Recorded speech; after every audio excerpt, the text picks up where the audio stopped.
দুনিয়াটা মস্ত বড়, খাও দাও ফুর্তি করো, স্লোগান ও ডায়লগের সামনে রেখে যারা জীবনযাপন করছেন, আই উইল টেল দেম, আমি তাদেরকে বলবো, there are many more days ahead, এই দিন নয় আরো দিন আছে। দ্যাট ইজ মাই নয় স্পিক, এটা আমার কথা নয়, স্বয়ং সৃষ্টিকর্তা আল্লাহ তাআলা, যিনি আমাকে আপনাকে সবাইকে সৃষ্টি করেছেন, সে মহান আল্লাহ তাআলা বলেন, ওয়াল তানজুর নাফসুম মা কদ্দামাত লিগাদ ওয়াত্তাকুল্লাহ, প্রত্যেকে ভেবে দেখুক, প্রত্যেকে ভেবে দেখুক সে আগামী কালের জন্য কি রেডি করে রেখেছে, আগামী কালের জন্য কি অগ্নি পাঠিয়েছে, আগামী কালের জন্য সে কি প্রস্তুত করে রেখেছে, সে ভেবে দেখুক। এখানে আগামী কাল বলতে বোঝায় আগামীকাল, আজ দিন, আজ টুডে, টুমরো, আজকে দিন আছে, আগামী দিনও আছে। এখানে আগামী দিন বলতে বোঝায় হাদা ওয়া ইয়াউমুল কিয়ামা, in the day of judgement or one great day, সেটা হচ্ছে হাসর ময়দান।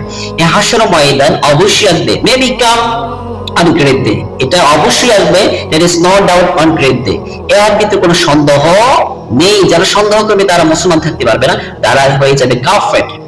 সো সে হাসর ময়দান সম্পর্কে বিশ্বনবী রাহমাতুল্লাহ আলাইহি বলেন, কুল্লুকুম রাঈন, তোমরা প্রত্যেকের দায়িত্বশীল, কুল্লুকুম মাসউল আন আরায়াতিহি, আর প্রত্যেক দায়িত্বের সম্পর্কে তোমাকে জিজ্ঞাসা করা হবে। শুধুমাত্র কেবলমাত্র দুই শ্রেণীকে জিজ্ঞাসা করা হবে না। নাম্বার ওয়ান, যে শিশু অবস্থায় মারা গেছে, শিশু বয়স অবস্থায় মারা গেছে, নাবালক অবস্থায় মারা গেছে, এরপরে জন্ম থেকে শুরু করে মৃত্যু আগ পর্যন্ত টোটালি টাইমে সে পাগল ছিল, হৃদয়তে জ্ঞান ছিল না, সেন্স ছিল না, ব্রেন দিয়ে কাজ করতে পারে না, বেবি দিয়ে সে কাজ করতে পারেনি, এই ব্যক্তিকে জিজ্ঞাসা করা হবে না। এছাড়া যত মানুষ আছে, মানুষ এবং জিন আছে, তাদের প্রত্যেককে জিজ্ঞাসা করা হবে, তোমাকে যে দায়িত্ব দিয়েছিলাম তুমি দায়িত্বকে পরিপূর্ণ একটু যে তুমি পালন করতে পেরেছো। এরপরে আল্লাহ তাআলা বলবেন, দেখেন আল্লাহ তাআলা জিজ্ঞাসা করবেন, তোমাকে যে দায়িত্ব দিয়েছিলাম তুমি কি এই দায়িত্ব পালন করেছো? তো আল্লাহ তাআলা সবই জানেন।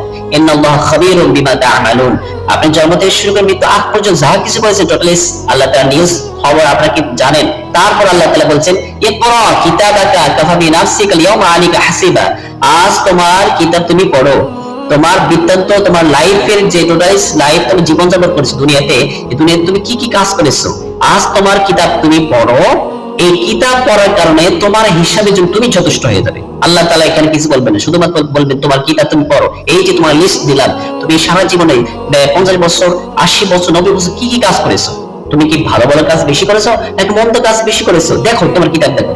দেখার পরে দেখবেন যারা দেখবে যে তার 15টি আমল আছে, তার 15টি আমল আছে, কিন্তু বাট আপনার পাপের সংখ্যা, অশ্লীল কাজ, মন্দ কাজ আছে 20টি, তাহলে এই ক্ষেত্রে কি হবে, যার নেকির পরিমাণ একদম হালকা মানে মাইনাস পয়েন্ট, কিন্তু তার পাপের সংখ্যা, মন্দর সংখ্যা প্লাস পয়েন্ট।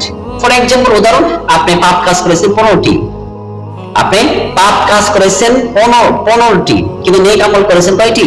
10টি। তার মানে আপনার পাপের সংখ্যাই বেশি। তাহলে আপনার কি হবে, রেজাল্ট কি হবে? রেজাল্ট আপনি ফলাফল পাবেন, ওয়া আম্মা মান খাফাত মাওয়াজিনু ফাহুমু হাবিয়া, যার নেকির পাল্লা হালকা হয়ে যাবে, সে হাবিয়া নামে দুজকে প্রবেশ করবে, নাউযুবিল্লাহ।